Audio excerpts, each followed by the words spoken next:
ধানমন্ডি ২৭-এর কথিত আয়নাগরের আজকে উৎসুক জনতার কারণে ফায়ার সার্ভিস থেকে পানি সেচার ব্যবস্থা করা হয়েছে। তো এখানে সকাল থেকে ফায়ার সার্ভিসের দুটো গাড়ি আসছে, একটা জিপ আসছে। তো ভেতরে যে ঘরটাকে আয়নাঘর সন্দেহ করে গুজব রটেছে, তো সেখান থেকে আপনার মোটর লাগিয়ে দিয়ে পানি সেচের ব্যবস্থা করা হচ্ছে। তো আমি এখন পাইপ বরাবর হেঁটে ভেতরের দিকে যাব, দেখবো আয়নাগরের এখানে কোনো সন্ধান আছে কিনা।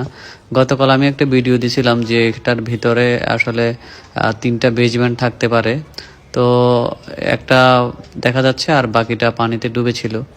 তো আমি আজকে তবু আবার আসছি, কারণ ফেসবুকে শুধুই গুজব ছড়াচ্ছে আর ইউটিউবে শুধুই গুজব ছড়াচ্ছে যে একটা বঙ্গবন্ধুর বাড়ির পাশে একটা আন্ডার কনস্ট্রাকশন বিল্ডিংয়ে আয়নাঘর থাকার সম্ভাবনা আছে। তো সারা দেশে এটা নিয়ে ব্যাপক তোলপাড় শুরু হওয়ার কারণে আজকে ফায়ার সার্ভিসের সিভিল ডিফেন্স থেকে লোক আসছে। তো ওরা ভেতরে যে পানিগুলো জমে আছে ওগুলো সেচার ব্যবস্থা করছে। তো পাইপটা একদম বেজমেন্টের যে লিফটের কোরটা আছে, লিফটের কোরে বেজমেন্ট থেকে পাইপটা একদম লিফটের কোর পর্যন্ত গেছে। তো আমি এখন এই পাইপটা ধরে ধরে আপনার বেজমেন্টের দিকে যাব। এটা প্রথম বেজমেন্ট যেটা শুকনা, আর এই পাইপটা গেছে আপনার দ্বিতীয় বেজমেন্টের দিকে।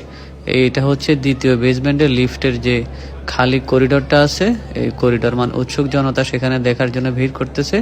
আমি এই দিকটায় একটু দেখতে সমস্যা বিধে আমি ভাবলাম না ঘুরে যাই। পানি অলমোস্ট সেচা হয়ে গেছে। তো এখন উৎসুক জনতা ওই গর্তের মধ্যে, লিফটের গর্তের মধ্যে কি আছে ওইটা দেখতেছে। যে এখানে আপনার সিভিল ডিফেন্সের লোক আছে, ফায়ার সার্ভিসের, ওরা মোটর লাগিয়ে পানিগুলো শুকিয়ে নিয়েছে। তো এখানে অনেকে দাঁড়িয়ে আছে। এখানে কি আসলে এটা যে একটা লিফটের পজিশন, একটা আন্ডার কনস্ট্রাকশন বিল্ডিং একটা লিফটের পজিশনে অনেকগুলো ময়লা পড়ে থাকে সেটাই। আর এখানে আপনার বেসমেন্ট 2টা হওয়াতে ধানমন্ডি লেকের পানি এসে এটা আসলে ভরে গেছে।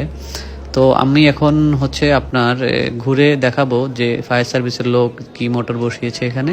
তো এটা সেকেন্ড বেজমেন্টটা। এই সেকেন্ড বেজমেন্টটাতে এখন আমি নেমে দেখতেছি যে একটা বড় ইঞ্জিন চালিত মোটর দিয়ে পানিগুলো সব শুকিয়ে নেওয়া হয়েছে। এটা লিফটের কোরটা। তো লিফটের করিডোরে অনেকে এখন আপনার উৎসুক জনতা এটা ভিড় করতেছে দেখার জন্য। তো আমিও দেখতেছিলাম। অলমোস্ট সব পানি শুকিয়ে নেওয়া হয়েছে। এখন লিফটের এখানে শুধু অল্প একটু পানি আছে, আর সাধারণ জনতা উৎসুক ভাবে ভিড় করছে। তো এখানে এটা সেকেন্ড বেজমেন্ট যা শুকিয়ে গেছে গতকাল, যেটা পানিতে ডুবা ছিল। অনেকে ভাবছে এই পানির নিচেও কিছু থাকতে পারে, আদতে এই পানির নিচে কিছুই ছিল না। এটা আপনার এই বিল্ডিং এর টোটালি 2টা বেজমেন্ট ছিল। অনেকে ভেবেছিল এখানে 3 থেকে 5টা বেজমেন্ট থাকতে পারে, মাটির নিচে 5টা ফ্লোর। আসলে 2টা বেজমেন্ট ছিল পুরো বিল্ডিং এর জুড়েই। তো এখন আমি আপনার উপরের দিকে হেঁটে চলে যাচ্ছি, কারণ এখানে দেখার আর কিছুই নেই। এখানে সাধারণ জনতা ছাড়া, খালি জায়গা ছাড়া, একটা আন্ডার কনস্ট্রাকশন বিল্ডিং ছাড়া আর কিছুই অবশিষ্ট নেই। কারণ এটা টোটালি একটা খালি বিল্ডিং যেখানে কাজ চলছিল। তো উৎসুক জনতা আসলে রিউমার ছড়াইছে ম্যাক্সিমাম আপনার মিডিয়ার কারণে। এখানে ছোটখাটো যেসব কন্টেন্ট ক্রিয়েটাররা আছে এরা আজে বাজে লোকদের থেকে সাক্ষাৎকার নিয়ে এই রিউমারগুলো ছড়িয়েছে। তো রিউমারগুলো ছড়ার কারণ বর্তমানে ফেসবুক, ইউটিউব এতটাই আপনার অ্যাভেলেবেল হয়ে গেছে, যে কোনো একটা ভিডিওর সাথে একটু মশলা লাগিয়ে দিয়েই আপনার একটা তথ্য, গল্প কারোর মুখ থেকে বলিয়ে ফেসবুকে ছেড়ে দেওয়া, ইউটিউব, টিকটকে ছেড়ে দেওয়া আপনার ছোট ছোট মিডিয়া যেগুলো আপনার ভুইফোড়, এদের কাজ এগুলা। আজে বাজে লোকদের থেকে সাক্ষাৎকার নিবে, আর ওদের মেন্টালিটির সাথে কি মিলতেছে না মিলতেছে, আসলে সরকারি কোনো সংস্থার থেকে সদুত্তর পাওয়া না পর্যন্ত আসলে সাধারণ যে জনগণ, যেগুলো আপনার আপনি একজন থেকে ঠুস করে একটা সাক্ষাৎকার নিয়ে নিলেন, সে জানে না কিছু না, আর এটা মিডিয়াতে ছেড়ে দিলেন। আসলে প্রত্যেকটা মানুষের নিজস্ব ব্যক্তি মতামত থাকে, এই মতামতগুলো বিবেচনা করেই আসলে মিডিয়াতে ছাড়া উচিত। এখানে যতগুলো লোক আসছে ম্যাক্সিমাম সাধারণ মানুষ। তো এটা সাধারণ মানুষ অনেকে এই ধরনের বেসমেন্টওয়ালা বিল্ডিং দেখেই নেই।